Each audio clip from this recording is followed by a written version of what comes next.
ឡានបងទៅឌីបាទតែគាត់ថាជាមួយទីទៀតគាត់ដោះស្រាយលឺមិនថាគាត់ដោះស្រាយឲ្យទាំងអស់បាទប្រិមត្តយើងករណីនេះគឺករណីគ្រោះថ្នាក់ចរាចរណ៍រវាងរថយន្តលុយស៊ីបាទយើងស្គាល់ម្ចាស់រថយន្តហើយបងទៅឌីបាទឥឡូវនេះបងសមត្ថកិច្ចជំនាញចរាចរណ៍គាត់ធ្វើការយកម៉ូតូទាំង4គ្រឿងហ្នឹងចេញហើយបាទឥឡូវគាត់ឲ្យមកដោះស្រាយគ្នានៅខាងជាសិនអញ្ចឹងសរុបពោទៅដល់បងប្អូនយើង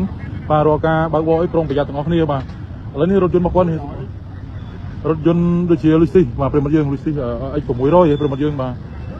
តែគាត់ថាបងក៏មានទំនួលខុសត្រូវម្ចាស់ឡានក៏មានទំនួលខុសត្រូវតែគាត់ដោះស្រាយជូនភាគីសងខាងទាំងអស់អញ្ចឹងបងប្អូនប្រិមត្តយើងបាទ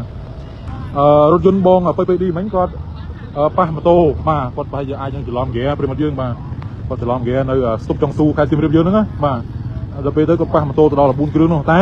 គាត់មានទំនួលខុសត្រូវក៏បានចង់និយាយជាមួយម្ចាស់ម៉ូតូបងប្អូនអ៊ំពូមីងគាត់បាននិយាយប្រាប់ហើយ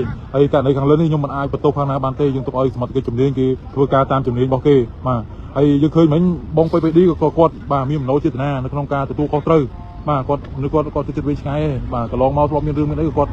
លើកស្រាប់ឲ្យបងប្អូនរបស់យើងបាទគាត់ដោះស្រាយជូនបងប្អូនយើងទាំងអស់បាទបែរពីគាត់អសវៈណាមួយយ៉ាងម៉េចយ៉ាងណាយើងអត់ទាន់ដឹងទេប្រិមត្តយើង